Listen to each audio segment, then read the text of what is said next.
That's very interesting. You leave your wife and then bring her along. I had the androids construct a perfect replica of Stella so that I could gaze upon her and rejoice in her absence. That's the dumbest thing I ever heard.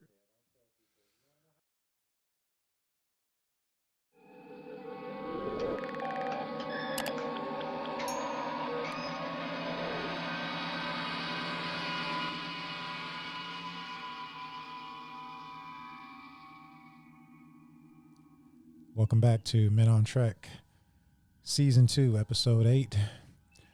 Tonight's episode, I Mud. Shout out to Johnny Tightwad. I know he's been waiting on this one. Strangely enough, Season 2, Episode 8 of the original series originally aired on November 3rd, 1967.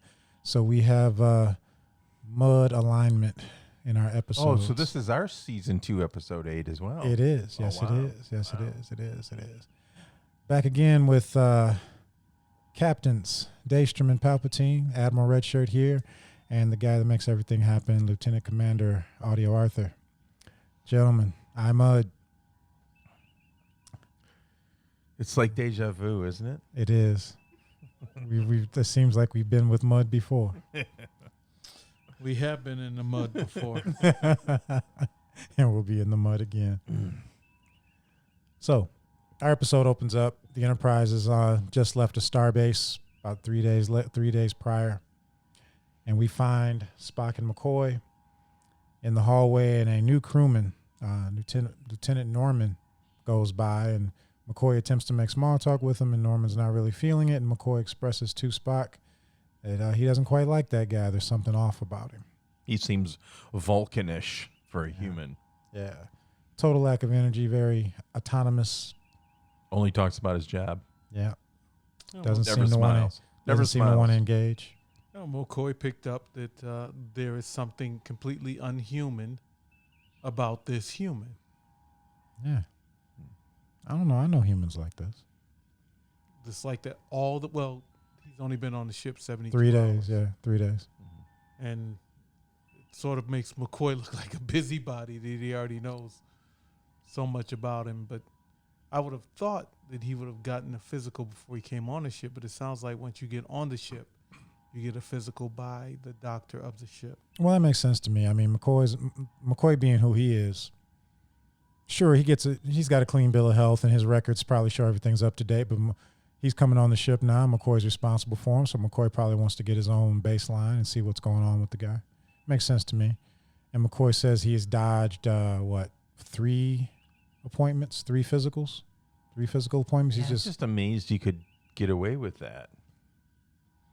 Well, they're probably not mandatory. Like I said, he probably already had his physical at the starbase. That probably transferred with his paperwork. McCoy's rank makes it mandatory. He tells you to come down and get a physical. You do. Your only excuse would be your duties. Hey, I'm just busy. I got. What is McCoy's rank? He's command. Is he a commander? I think he's at least a commander. Yeah. Oh yeah, he'd be a commander, maybe a lieutenant commander, maybe, but I'm pretty sure he's a commander. Yeah. He's just in charge of medical. That's all. Yeah. Well, McCoy picks up that something's off. Spock takes this opportunity to throw a couple of jabs at McCoy's side. Well, Spock seems genuinely offended because McCoy's describing Norman's cold, unfeeling mannerisms and saying what a drag that is. And Spock's like, like me, huh? And then he gets at him pretty good. What did he say? Something about his something in rattles or something? Oh yeah. It's like he's probably terrified of your snake charms your and snake rattles. charms and rattles. or Yeah, something like that. yeah. But McCoy's completely right. There is something off about Norman. We find out later in the episode, but Sounds like there's something about Mary. But Spock is oblivious to it. But McCoy, who's the emotional background, the sensitive person of the ship, yes, picks up on. He doesn't have to be an empath. He ain't got to be Deanna Troi. No, but he picks up on something ain't right with this Norman guy. Yeah, he's not one of the. Because McCoy's one of those Martini Martini doctors? Yeah, one of those martini. Shaken not stirred doctor? He gets to know his crew members. Yeah. He takes responsibility for them. Mm-hmm. So Spock and McCoy get finished with their jabbing and go their way, and cut to Norman entering auxiliary control room and judo chopping the duty officer down to the ground, taking over auxiliary control Right off the bat. right off the bat. Does something to the computer system, walks out, and meanwhile on the bridge, Kirk, Sulu, and Chekhov. Sulu notes a change of course. That's right. And Kirk, Tells him to correct it. yeah. And he can't.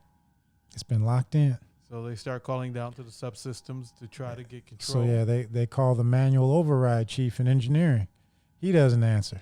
Norman's already been there. Cut there, and he's on the floor, and Norman has locked out the controls. How did they know? They started calling like an intruder alert or something like that. How did they know it was an intruder? Well, then controls are locked out, and the assigned person's not responding, so that's a security alert. Oh no, it was one of the security officers showed up.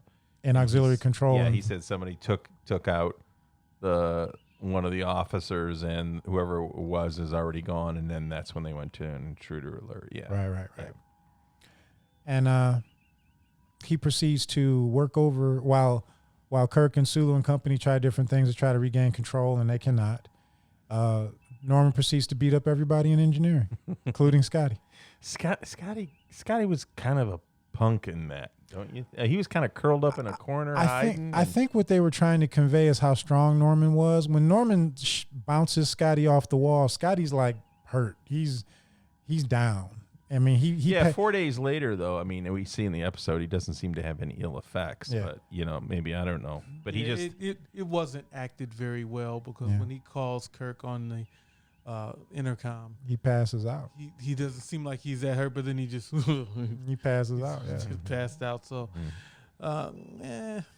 Yeah, but What are your thoughts on the stunt man? Oh, that was terrible. they're old. Terrible. They were a bunch of old guys. Terrible. So do we talk about? I guess we talk about this. So we did this episode prior, and we had some technical difficulties. So this is actually a repeat, which you all haven't seen, but it's a repeat of an episode that we did already. That you will never see. But we did that from a Netflix episode, and now we're watching it on Hulu. Right. And to me, it seems different. At least the remastered components. There were things in there that I thought I hadn't seen before. And I think I remember we talked about this, the 4K versions and everything, where you see a lot more detail and everything. But I'll tell you, the stunt man in Norman Stuntman jumped out on this. Oh yeah, that was terrible. Yeah. That Well, was terrible. even the one engineering crewman that tries to dive on him from the ladder is like 60. So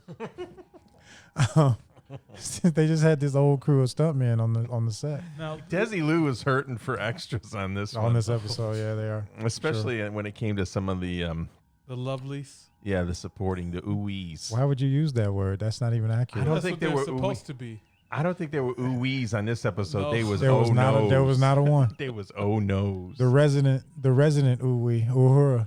Other than that, Uhura was so far above yeah. Yeah, there was none of the women in this show who were supposedly androids Sitting there. held a candle to a horror. Yeah, she No was way. sitting there looking like Yeah. a Hershey bar. Oh. It was all good. What's wrong, Daystrom? I thought that's your favorite. You wanted to kidnap her later. Well, no, Uhura's 100%. She's that. It's just that when you see it again, and we've been seeing it for the 4th, 5th, 6th time.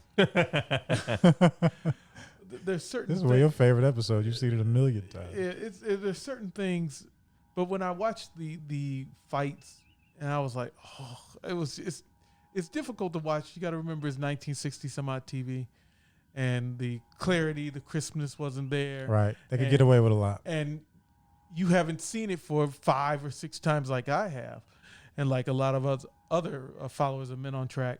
But when you see that stunt double look nothing like, It looked like Danny DeVito in a wig. so it reminded me of True Lies when you see the stunt double of Arnold Schwarzenegger outside in the snow. Right. He looks nothing like Arnold. Right, It's like, right. oh, that Yeah. looks terrible. That was coming down the Yes. the snow Yeah, slope. the skier. Yeah.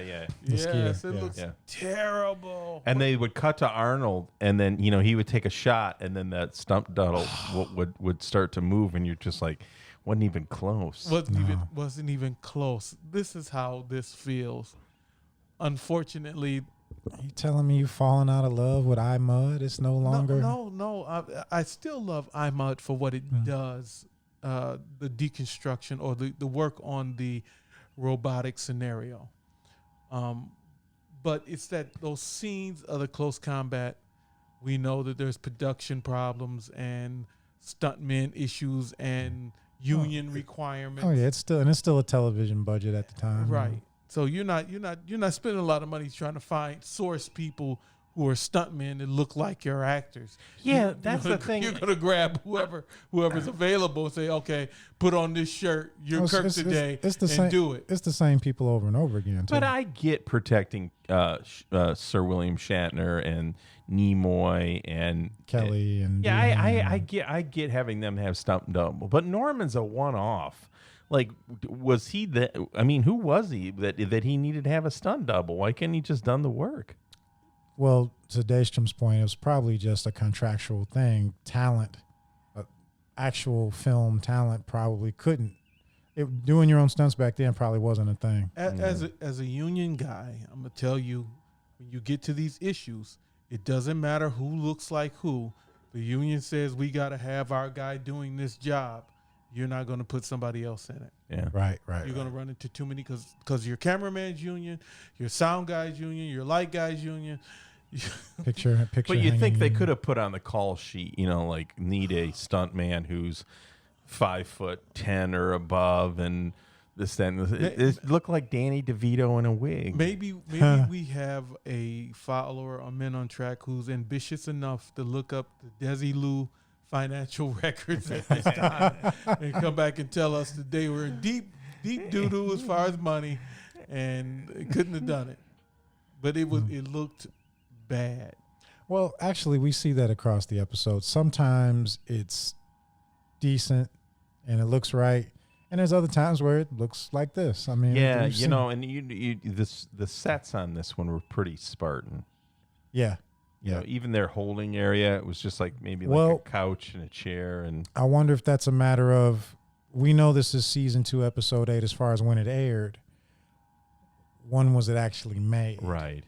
Maybe they hadn't put the polish on it quite yet. Or maybe we're just missing that a world created by androids doesn't have a lot of comfort.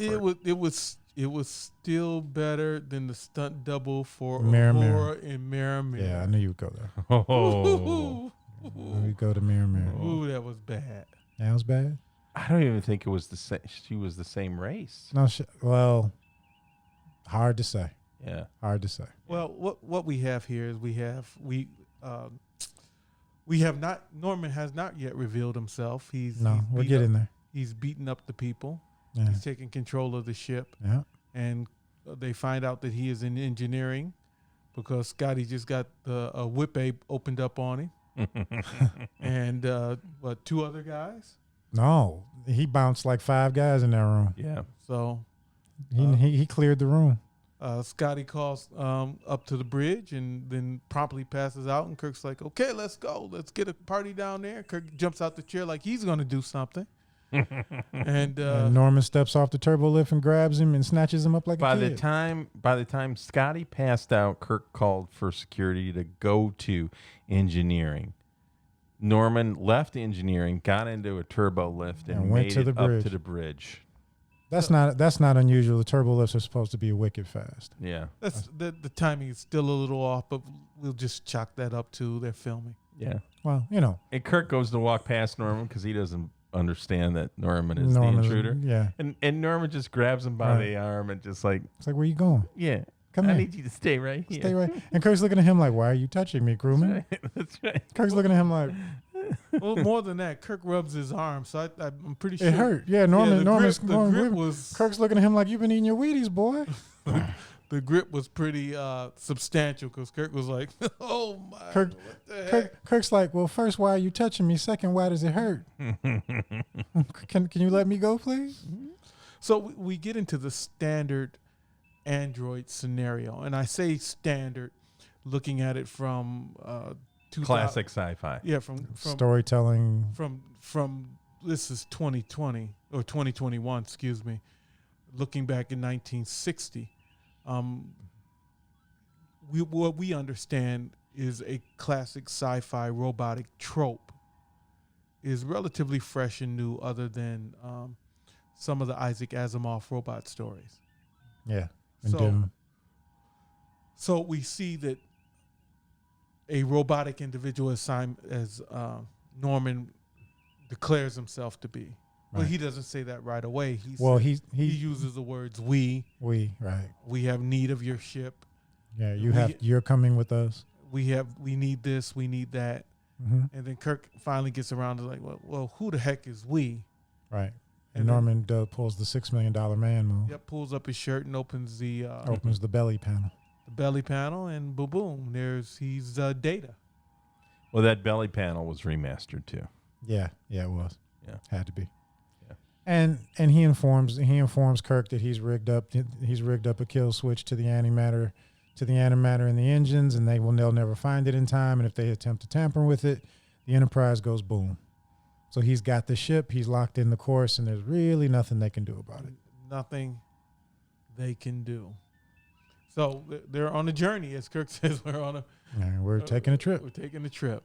Do you think you would have woke up if you came and put some gravity, like they did with Nomad, some gravity clamps on him, and try to put him out in a transporter beam or out an airlock? You think he would have woke up? That's interesting. Whether or not he would Probably.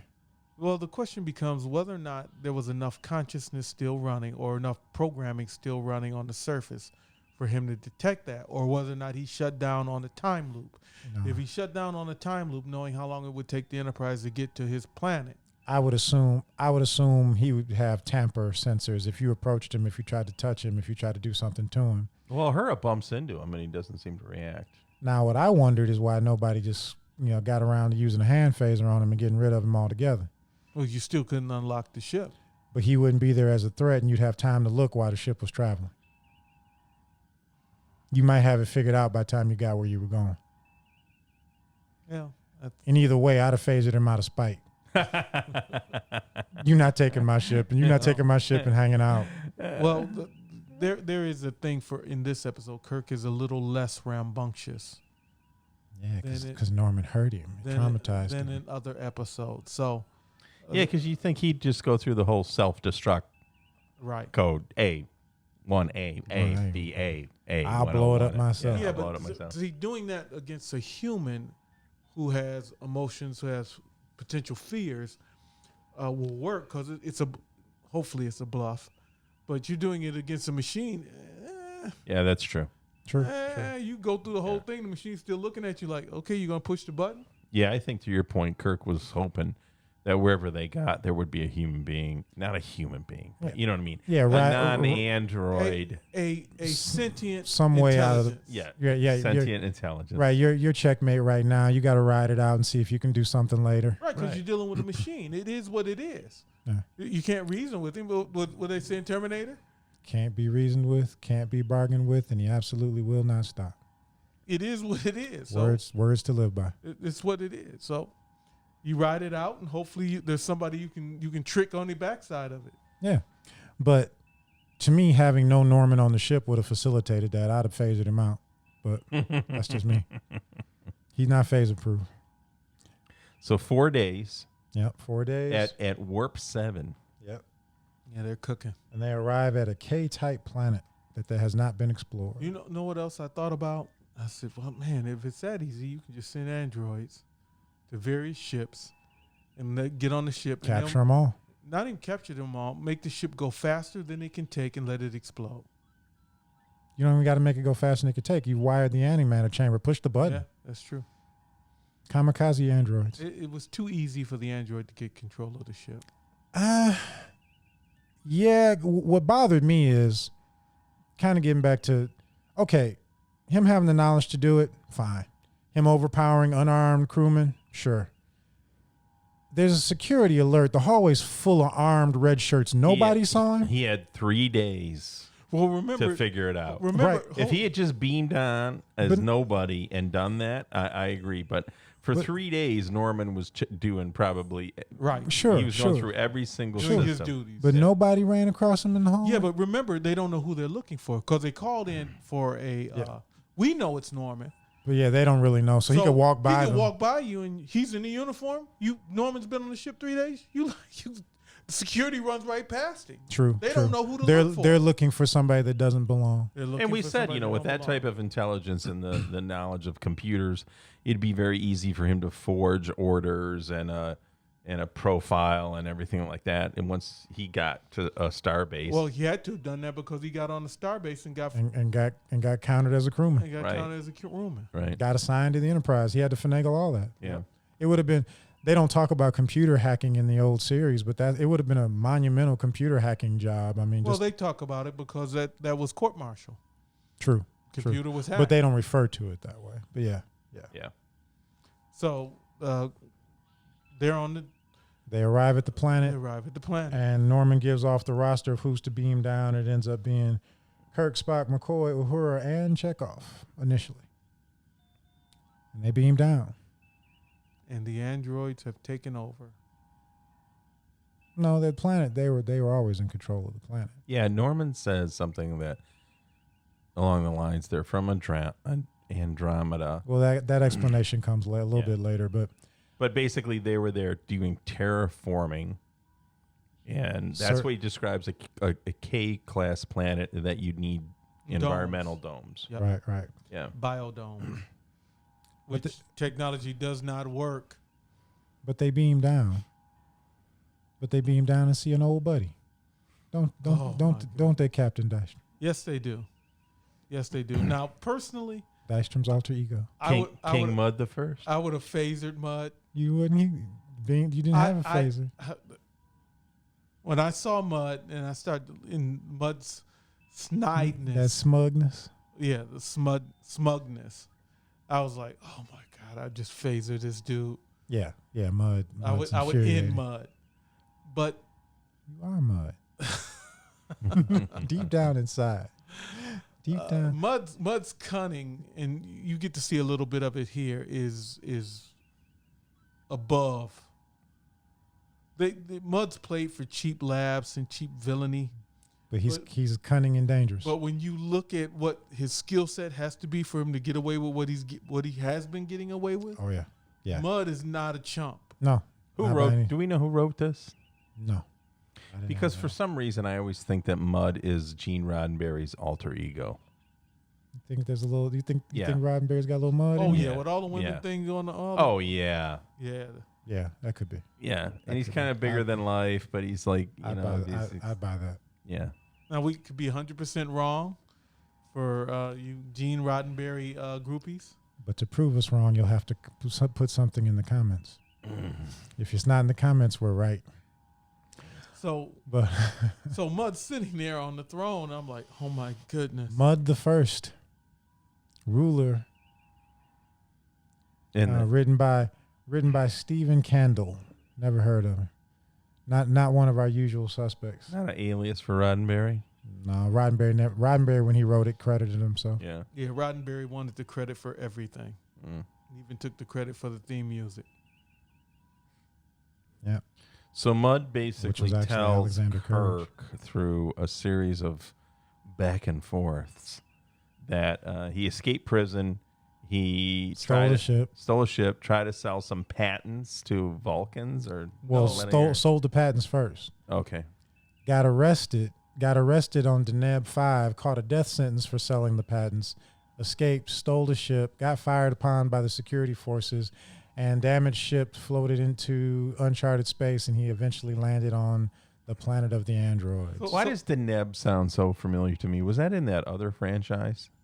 No, but it's a real star system. So Okay. so let's take our time and break this down.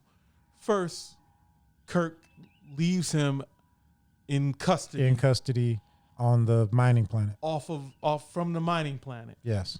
And they do From Mud's women. and they do From incarcerate. Mud's women. And they do He's incarcerate. incarcerated.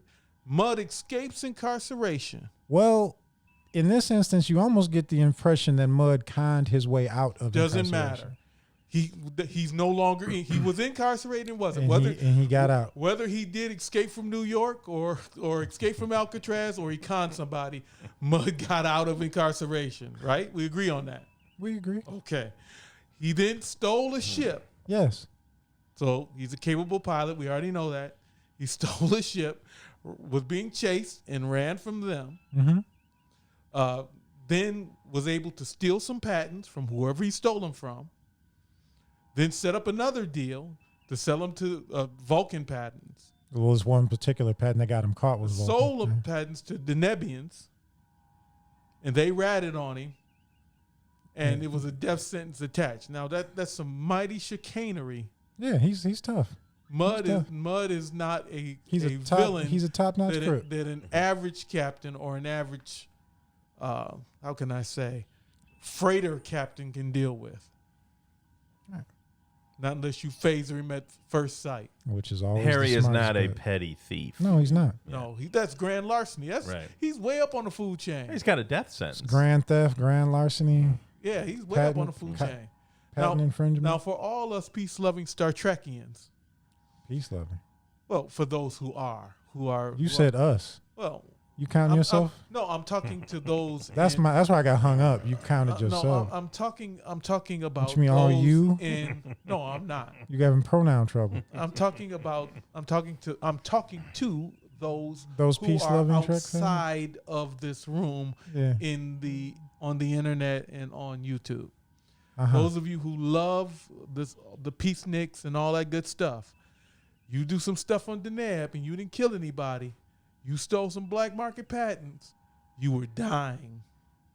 By phasers, one of them. Hanging, choice. phaser, You had choices. electrocution. So You got to admire the cosmopolitan approach. You can choose your death. but you're dying. You're not shoehorned into one thing. So as Spock, what would you choose? What would you choose? Phaser. Yeah, I'd take phaser. yeah, that's the It's quickest. quick. You get that moment though. We talked about You that. get the moment of pain for you get sure. that. You get that crispy, crunchy going. But that's a whole lot better than swinging. Well, as swinging is done I right. got a genetic predisposition against So swinging. the point is that Spock started to go through all the various death sentences on Deneb because Spock knows them. Spock knows everything. But Mud goes the The key word the there, key word- sir, is death. right is death. So in the Star Trek universe, Death penalty is a thing. death penalty. Well, we In already lots of we already places. covered that. yeah. Starfleet has death penalty. Everybody Right. has death penalty. Everybody Who doesn't? He dies. She dies. Everybody dies. The Hulkins don't. Yeah, the Hulkins will almost was subject to one on them. Yeah. But Snake Plissken. I thought you were dead. Thought you were taller. so What's a bad dude like you doing in here? so Snake? he runs from with a snake's in here with a gun. What's a bad dude like you in here doing with a gun, Snake? Go ahead. so he runs from Deneb. Can't believe you stopped. You guys are in your Snake Plissken trip. I haven't seen that movie. Don't in you a want to long be? time. Don't you want to be? Oh, what a don't you want to be? great- Don't you want to be the Duke? What a I haven't great seen that- movie. I haven't seen that movie in a long You're time. the Duke. What a You're great the. movie. You're the Duke. You're the Duke. You're a number one. So, That's what they say in the mud. Always sitting on that throne. well, Mud runs, and then he gets lost and winds up on the android planet. Lucks up and winds up on the android planet instead Well, of. you would think dead. you would think he lucked up, but as it plays out, Well, don't jump ahead. We're in the throne room, and Mud the First is telling Kirk how his great- grand plan. yeah, how great it is. His grand plan. Well, first he's telling him how great the place is, and he's showing all his Mud cuties. Yeah, 500 copies of the same average looking girl.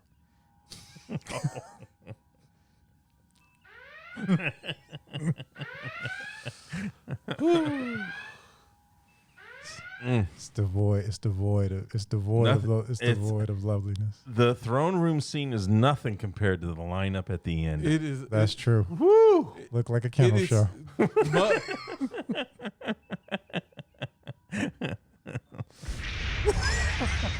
Mud is living in the land.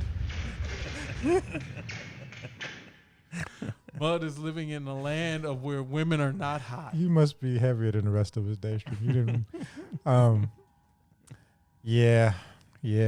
Well, then he tells him, he goes, I don't know how you like this episode. So he's much. like, hope you enjoy it here because you're going to be here forever. Yeah. Good luck with that. So- Taking your shit, buddy. So the reason I like the episode is, one, they're dealing with the android conundrum that's being used over and over in our day. Well, it's In it's science fiction. It's a trope for It- purpose and direction for men. It's a trope that's been overused for society for a whole lot of different things. But it gets down to the point of when is it paradise? and when is it a and when is it a cage? cage? Yes. Because what Harvey has done, or Harcourt, what Harcourt has done is these androids say we have to study you so that we can serve you better and we can give you all your needs, and that sounds great. But they figure out pretty quick that Harcourt's a flawed specimen, and even Harcourt knows that. So Harcourt promises them a prime specimen. He promises them a ship captain, and any captain would have done. But as Harcourt puts it, it's just my special luck that I got you, Kirk. So he's offering them up a better sampling of humanity for them to study so that they can serve, so he can get on his merry little way and get back to being a scumbag. So let's deviate from Harcourt and his designs. What you have is what would seem like a paradise. You could design your own girl, look exactly like you want, Or guy. Don't whichever way your boat floats up on the river. to that female listener that said when we get around to bringing on a lady, you let her know we want you to know that you can make a guy too. So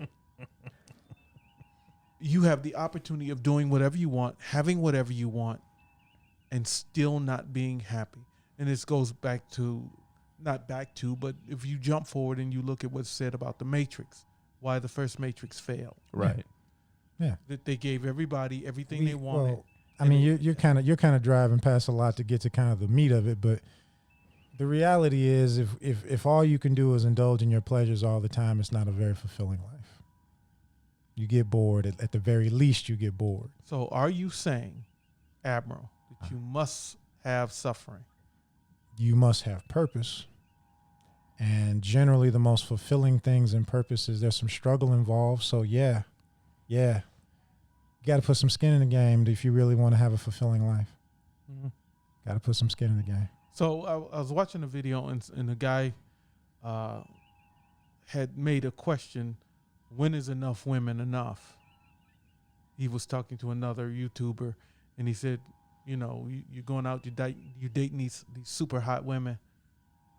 When is enough enough? Wow. When do you get to that point where you're like, well, men, women, dating, period. Very few people are really out here trying to be with everybody. Everybody's looking for one. not everybody. Most people are really, no, even the people that say they're not, most of them are lying to themselves. You start out looking for one. Then you get jaded and you just start running around doing different things. And why are we over here? Let's go back to the throne room and be with Harcourt. But anyway, everybody really deep down inside would be really happy just to find one that they didn't want to phaser. The reason I bring it up is because Mud has 500 endless. of one model. Endless 500 of one model, and he's 5 or 6 other models. And he's tweaked other models, Trudy, Judy, Yeah. this one, that one. Yeah. He's got all this, but Hardcore's trying But like he a got bat bored. out of hell He got bored. to get out of there, which any other person would have said, No, it's paradise. no. You've seen Disneyland. You ready to go home. Disneyland's only fun because you're not staying. Disneyland's only fun for a period of time because you're stuck with the same rides. If you can alter the ride at your whim, No. Beyond a certain point, Disneyland's just not going to be Remember, fun anymore. it's limited to your ability. It's limited to your knowledge. Now, this is something Mud said, that he ran out of ideas. But how could you ever be bored if you're the guy in charge? Because underneath it all, it doesn't cost you anything and it doesn't take anything. Let me give you a personal experience. I was a young man, Yes, Dr. Phil. maybe 8, really young, and I was with my older cousin over our grandparents' house, and he wanted to do something and I wanted to do something else. Well, he was older and I was younger. I was generally following him, but I didn't want to do what he wanted to do. He went off to do what he wanted to do, Right, and I end up being bored right. doing what I wanted to do. And I told myself I'll never be bored ever again doing what I wanted to do. I won't let my happiness be controlled by whether or not somebody was there or not. You have a planet where you have full control to do whatever you want. Whatever you're interested in. I can understand that the androids need more people, but I wouldn't be trying to leave. I said, okay, bring me some more people so I'll have humans to interact with, but I'm still in charge. I think the one thing to consider though is that there's a pathology with Mud. Mud. So I don't your think it's just- example, I don't your think it's just example for related to you. mud. Yeah, well, I mean, your example for you, you're not a sociopath and you're not a psychopath, and I think Harry's probably a sociopath. I think Harry is fine until you tell him no. And whatever you tell him no to, he's going to obsess about, and then that doesn't make him. Yeah. He's no longer can find happiness. Yeah, I agree with that. Yeah. I agree with that. Harry bucks against the system just Right. to buck the system. He's a contrarian. Right. Just to buck the system. And basically, he says to them, I think he says to the crew, they wouldn't let me leave. Right. And when that happened, And no then matter what he that- had going on. Soon as his idea of freedom was taken. Right. Right. Soon as his idea of freedom is Because taken. it sounds like there was a negotiation. He said, I think I'm bored and I want to leave. And they said, nope, we're going to continue to study you so that we can continue to serve you. And then he figured out, and I was thinking about what you said earlier about him finding, the ultimate version and this, that, and the other stuff. I don't know if Mudd thinks that Starfleet officers are superior to him. No, He doesn't. He does not. I think what he did is that he was going to find It's a- what he a sold to the, it's what he starship sold or- to the android. Yeah, because there's discipline there, and I think he thinks that would be, in some weird way, easier to control. Simpler than that. Yeah, because he understood the formula. Selling that idea gets him a ship to get out of Dodge. He Right. thought. We'll get there.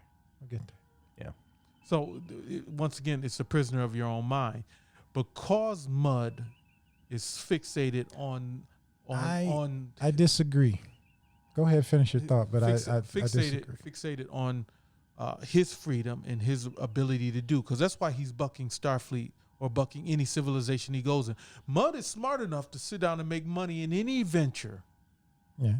and become profitable. He could go straight and do it honestly. Mudd could go straight and still make a boatload of cash, He could but he decides to go against the grain all the time. for the sake of going against the grain. Yeah, he likes the grift. mm-hmm. But I disagree in that I think any human being put in this situation will rebel. I don't. It's just a question of when. I don't. See, A cage is a cage. the cage is only a cage if you believe it to be. So we're talking about a whole planet. You have the right to go anywhere you want on the when it- planet. Yeah, I think that When it hits a point where it has no value, it's a cage. I think you're both You right. can create value. I think you're both right, but there's a good example of this. So, like, what was it, Shawshank Redemption? Yeah. And then, who's the main character in that? What's his name? I can't remember. The guy with the deep voice. I can't Not remember. Morgan Freeman. Yeah. Yeah, So Freeman's in it. Morgan Freeman says at one point, he says, "I'm an institutional man now, Andy. Like Right. I can't. You He can't function outside that world. if you came back 20 years later for Mudd, I believe he would have been institutionalized at that point. In other words, he became so adapted to the idea of imprisonment that the idea of freedom begins to become the real fear. What I don't think he would have survived. once again, we're talking about imprisonment on a planet that you have the right to go anywhere you want to on the planet. You can't leave the planet. You can't leave the planet, and that might be. You really don't have a sense of what the confines are. How much of the planet other thing is that we're going from our own experiences. I've only been to one planet. You know, That's Harry true. Mudd's probably been to so that 100 planets. and that's true as well. I'm looking at it from the point that I've never been off Mother Earth. So to me, confinement on Mother Earth is like, it's not confinement. But if I had the freedom to go to the stars and someone told me you can't leave Mother Earth, then yeah, I could sort of see grifting against it. Yeah, it's like if somebody said, you can live in a penthouse apartment in Detroit, but you can't ever leave Detroit. Bring me food. As long as I got food, I got a penthouse apartment, right? I think it works in the beginning. I don't long term, you rebel. Yeah. I believe any human being long term rebels. Yeah. Or you become institutionalized, but and the fear becomes becoming. It's the whole concept of the But gilded see, cage. once again, we're talking about size matters, women. Size matters. Dude. Where'd that go Size matters. There's a difference between being. from? Don't try to clean it up now. There's a difference between being in a studio apartment in some city and have planet-wide. It's apartments we're talking about. Planet-wide. That's what we always been talking Oh, about. have we? I don't know what you guys Planets? I don't know what you guys are talking about. Planets? Size matters. Planets? We talking about planets, apartments? Yeah, it's a difference between having access to a whole planet and then being in a little studio apartment. Yeah. It's a difference. Does your mother listen to this podcast? No. Mine either. But Yeah. So once again, you're looking at the potential, the thought of the loss of freedom in a scenario where you should have everything you need to be happy. But what's different? except for actual freedom. What's different now, though, is Mudd has negotiated his way, he thinks, out of this. Out of this, yes. So I'm going to bring you more humans to study. And I'll go. And I'm going to go. And it sounds like they said, Yeah, sure. okay. Sure. Norman or Herbert says, all right, we agree to that. Yep. And They start to show the crew around. yeah. And this becomes like, is this like Well, the Pinocchio thing? Where what's the Treasure Island?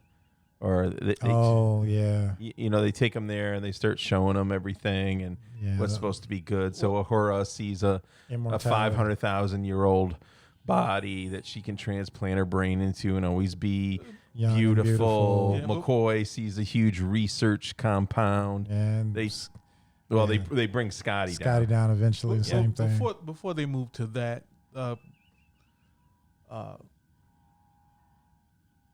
Mudd drops upon them that they're never going to leave here. Yeah. Right. They're stuck. Did that already, yeah. And he's talking about how great it should be.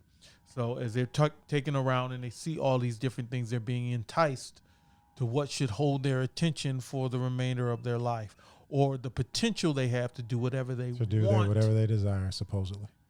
while their life span lasts. Right. In Horace's case, she's been given the opportunity to have a android body. They could all got on board with that. She was the only one who was Mudd keen. could have had one. Yeah. Mudd could have had one and beat up Norman and got off there. Nah, Norman wouldn't have given him the super suit. You don't think so? Norman's got the number 1 on his chest for a You reason. don't think so? No. Norman, you find out later in the series, definitely not, because they had Mudd red from the get-go. Well, Yeah. They wouldn't have done it. Mudd was in a spot. He wasn't going anywhere. It's interesting because of course, and in my Jake persona, which I'm in now, I'm usually focused solely on the episode and the main character in that episode. But what bled into this was, once again, we have a sexy Chekhov scene, which I still don't get.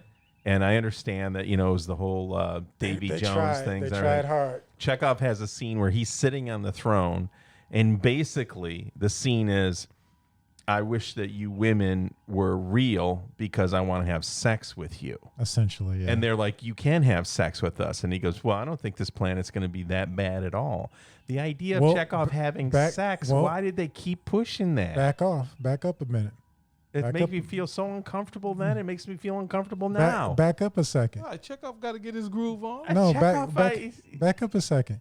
Not only is Chekhov thinking that and asking the question, Chekhov goes, wait a minute. Did that degenerate scumbag, no good, hardcore Fenton Mud program you? Yeah. Yes, he did. Oh, we gonna be nasty.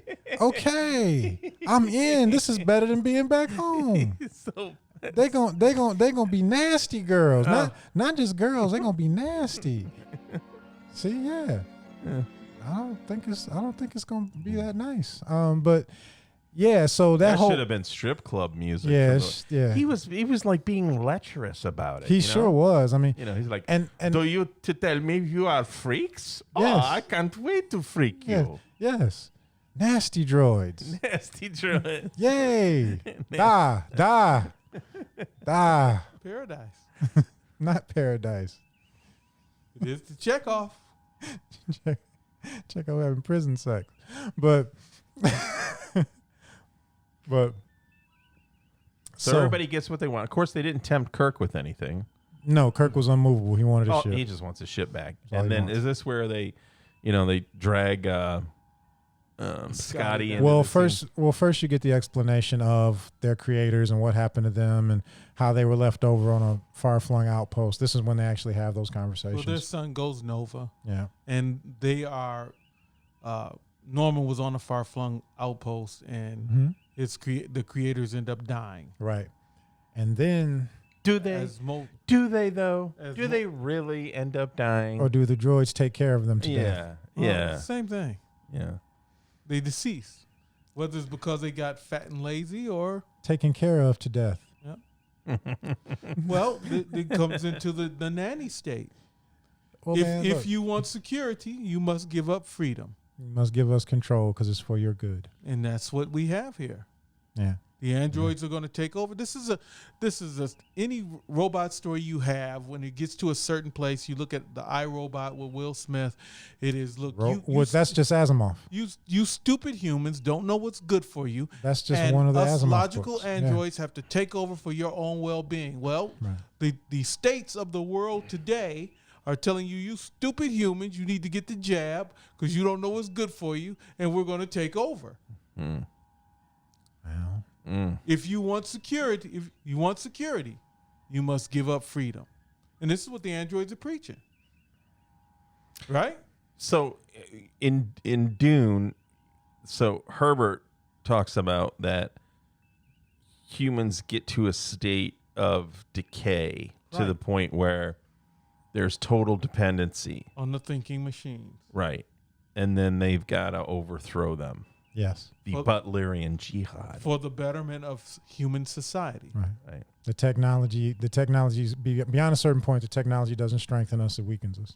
Right. But What do you guys think? I mean, I know what is his name? Elon Musk is making a robot, and I believe he's gonna make a robot that can do probably a lot. Elon Musk is not making anything. The scientists he's paying a boatload of money is doing it. No. Elon's not smart enough to do anything on his own. He's a smart guy. He's got money. He has vision. He's got money. He has vision. But do you fear That's the difference? do you fear a robotic AI future? No. Yeah. No. Yeah. No. If it's an AI, yes. No. Yes. No. If it's an AI, if it can think, It'll never get that far. if given running its course though, the logical conclusion is I will be dead before that happens. you hope. You hope. No. No. Well, I know there's exponential learning, like for autonomous cars. That was the one thing where I remember somebody saying this. They said, in the past, what would happen is that I would learn something, and then I would have to teach or share it to you, and then you would have to do the same. And if you were a university professor or a teacher or whatever, at most you could maybe have 200, 300, 400 people. Now with YouTube, you can have 1 million people seeing, but the whole platform, the technology of the AI for autonomous driving is that every single car on the network in real time could learn the mistake, and it could be shared and instantly learned. And then that's where you start to have this exponential growth. I'm somewhere between the two of you, like whether I fear it or not fear it. Do I think, evil robots are going to take over the world or this, that, and the other stuff? I don't know. But I think what might happen is that we become sedentary, useless slobs. No, somewhere in between. Only the somewhere in sedentary between. and useless ones. No, you could create a situation where everything's just done for you, and people will just be growing into it. When did humans as a whole adopted jogging and walking as exercise? When we stopped being laborers and needed to maintain some kind of level of physical fitness. Because it was necessary to maintain a certain kind of level of physical fitness. For our well-being. So there are those who are just going to sit on the couch and be couch potatoes and be slobs. And certain individuals are going to say, hey, I don't want to be a slob because it's going to limit my lifespan. I'm going to get out and do. So what I think the danger might be is that if you make AI and robotics good enough, so you can order up a husband or wife, and they can be programmed with everything that you want. They can have your memories. That's the end of humanity. Well, what I think happens is that it makes people so complacent that it's not that the robots take over. It's that there are evil people who take advantage of that situation. I would agree to that more than the robots taking over. Certain individuals would manipulate the system. Right. Of course. Not necessarily the robots in and of themselves. The trope found in science fiction of the robots taking over, it would be more likely that some human behind the scenes would be manipulating the system for control. In science fiction, you use the trope of the robot because it takes you outside of the human element and allows the reader to entertain that notion in a different context. Of course it's going to be a person. Right. So by this point, Scotty's been dragged down, and we find out the entire ship has been emptied of human crew. And Kirk starts to choke that chubby, hairy neck. Finally. Yes. Oh, yes. Finally. Oh, Finally. yes. Now, this is a problem because as the episode goes out, they should have never been able to get back to the ship, but we'll forego that for a minute. Yeah, I think we worked that one out last time. Unless... Once Norman went down, we'd had Spock bring back a non-Norman who wasn't a master control, but more of a end unit. Yeah. And then start to utilize their access to get a hold of the androids on the ship. Yeah, it's have them it's beam doable. up Scotty, and then you're golden after that. Yeah, it's doable. You get one human back up to the ship, and you can make it. Well, you know who that one human is.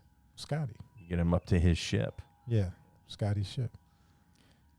So Scotty's immediately put into the temptation that we were just talking about. He's shown this amazing workshop where he can build machines he's never conceived of before, and his mind is immediately blown, and he's ready to get with the program. And it takes a force of will and a threat from Kirk to get his crew kind of back in line and thinking about taking back their freedom. Evil Kirk wants his minions back on his ship. Yes, he does.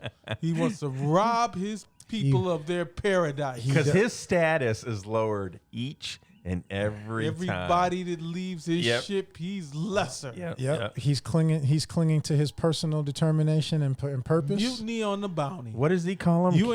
Caddy Kirky or Kirky Caddy or something like that? Mud's got a little name he was calling Kirk in the episode. I can't remember it now. But you take all those people off there, you tempt them, and you take Kirk's ability to put them back in there, then he just becomes Jimmy Boy. Mutiny on the Bounty, man. Yeah. I'm in done. paradise. I ain't getting back on the HMS Bounty. Yeah. See, I can't. I'm not signing back up. I can't get. I'm in paradise. I got my hottie paradise, my hottie with me. The actual bounty situation, I might be with you. This situation, I can't wait to get out of here. I don't want to be there. You don't want 100 Judys on your. Judy was not cute, bro.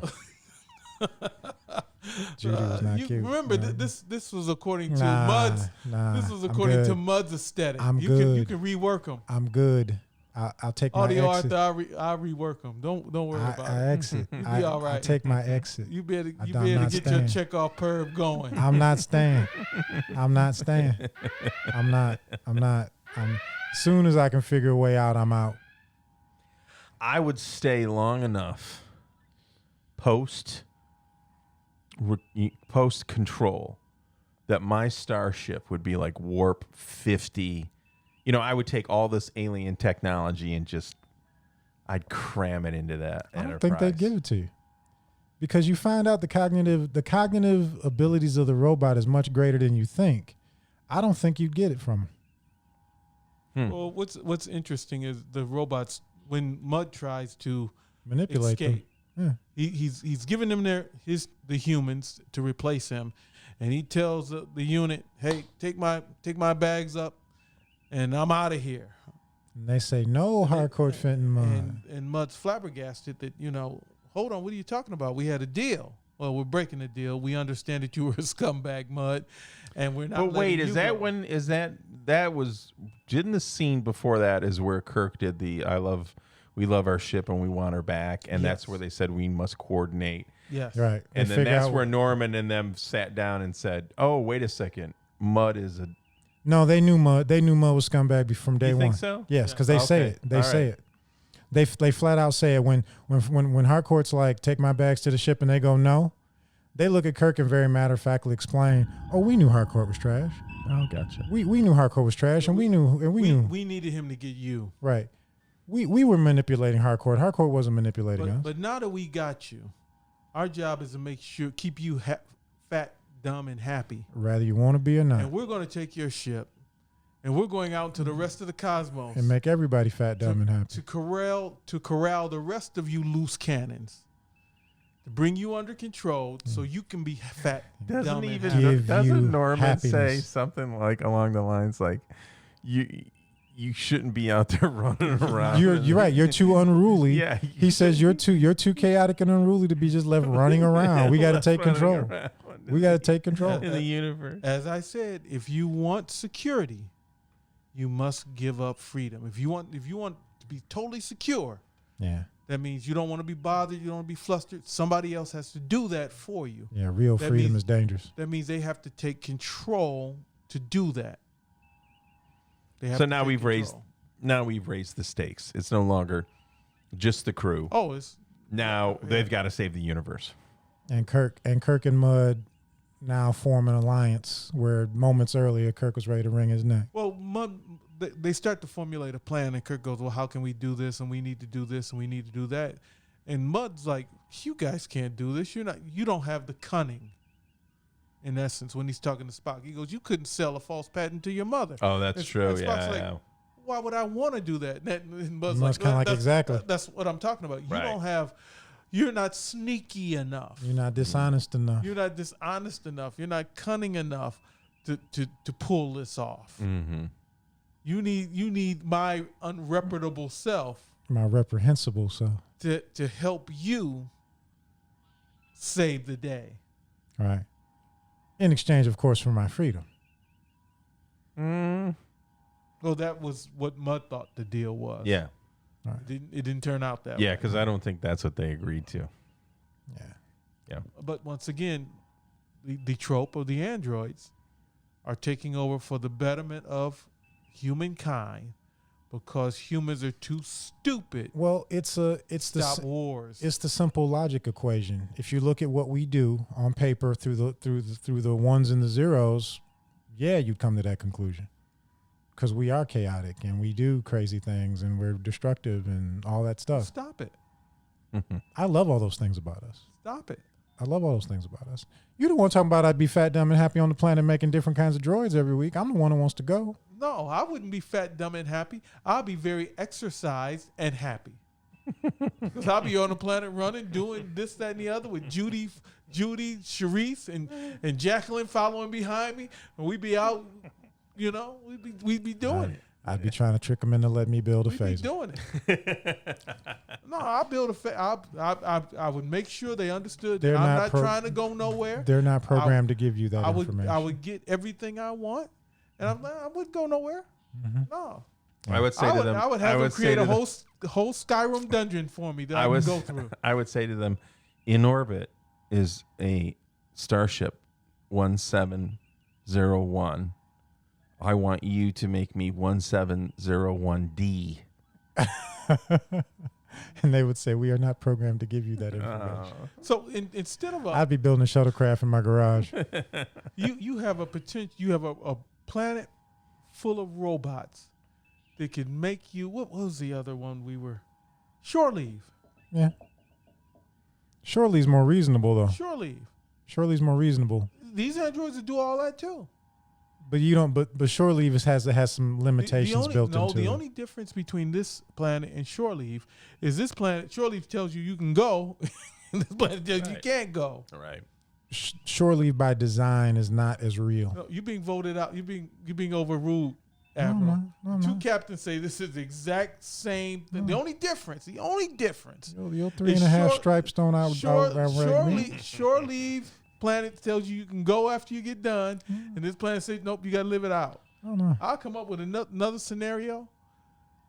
Shuttlecraft. Build me a whole Skyrim world. Shuttlecraft in the garage. Build me a suit of armor. I get out there, build me a phony dragon that I can hack on.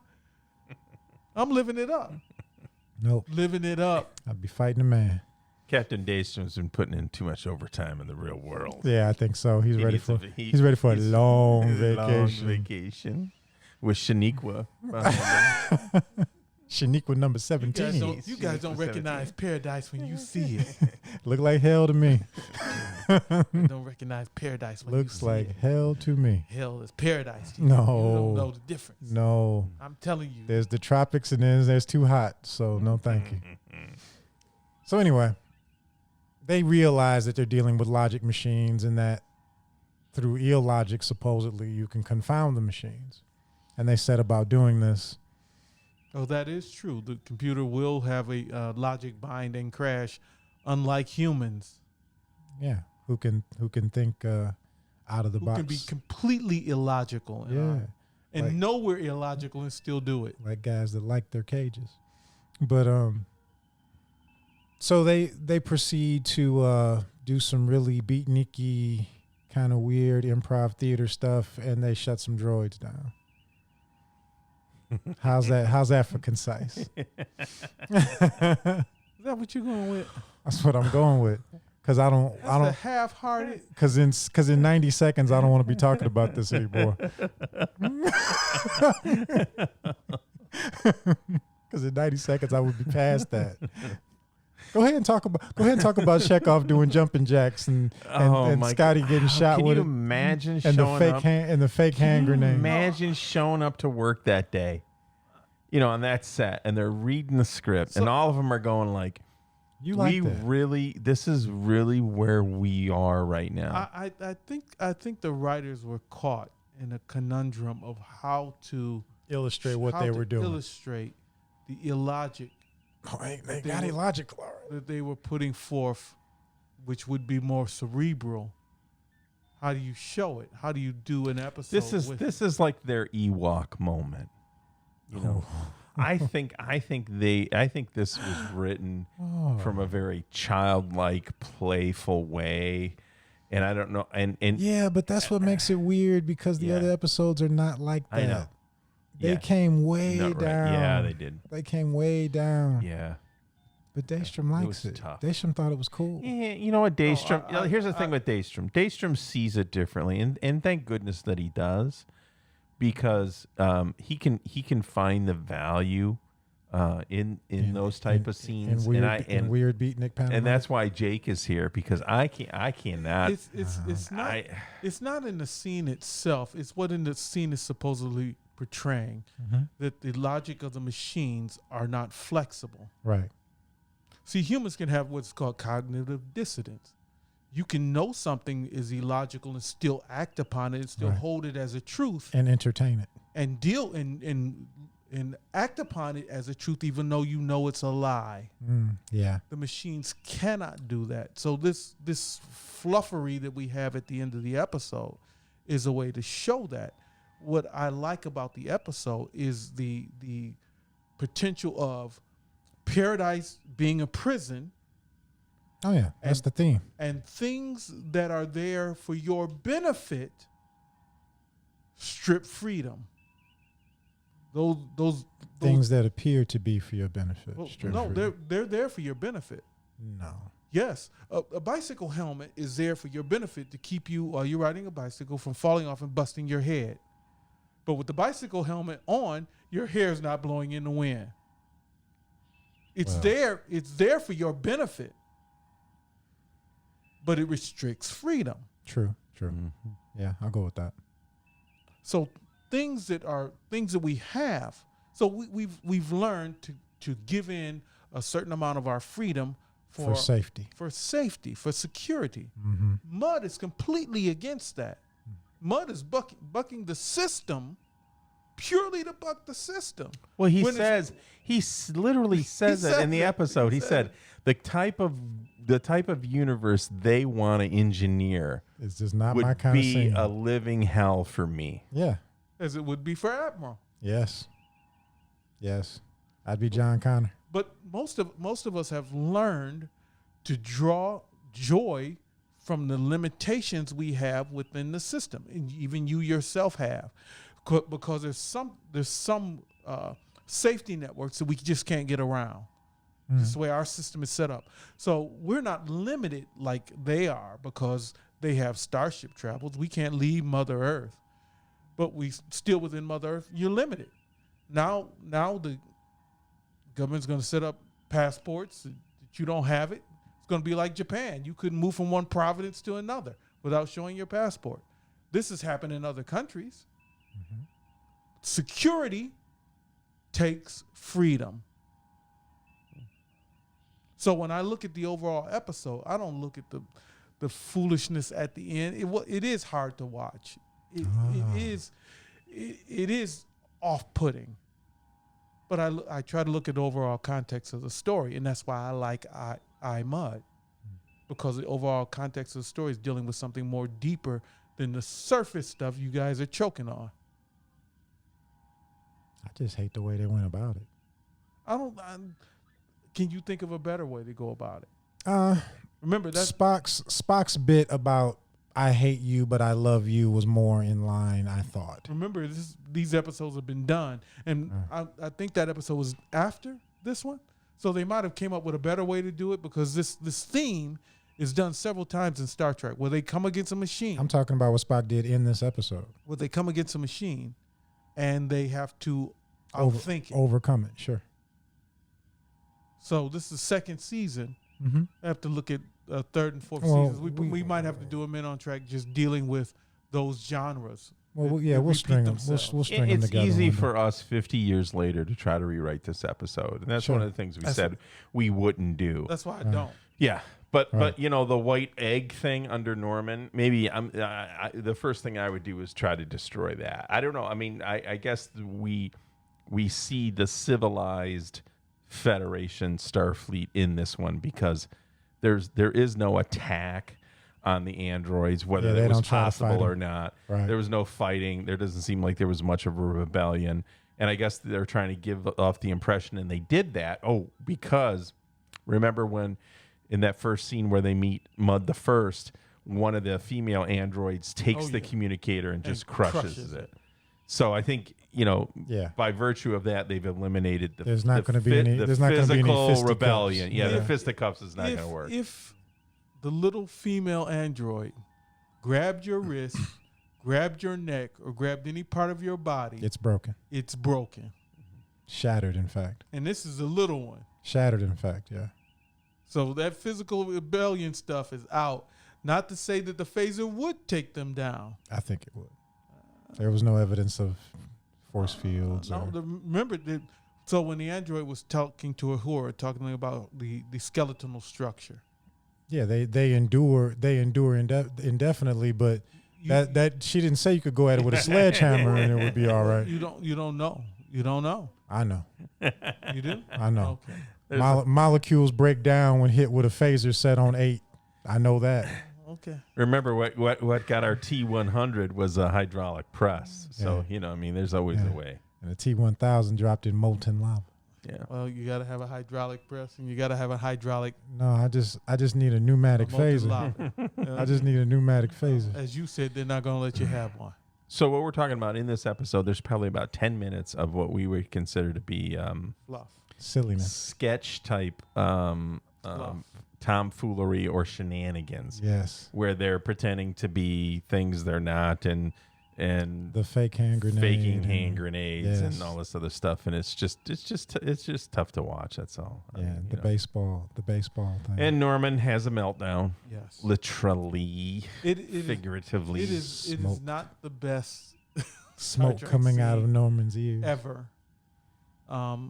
It is tough to watch, but it conveys the message. I would just like people to look beyond that tomfoolery in the episode and look at the overall Yeah, context. there's a fast forward of the button. episode. You just fast forward past that. Tomfoolery. Yeah. There you go. So Norman shuts Little down, and tomfoolery. they finally get control. And Harcourt thinks he's golden because he helped out the good guys for a second.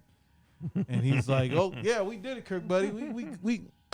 We're out of here. We're out of here. You and me, Kirk. Yeah, we defeated those robots. Now give me a ride home. We're out of here." And Kirk's like, "No, no, no, no. No, Harcourt, you got to stay. I'm reneging on that.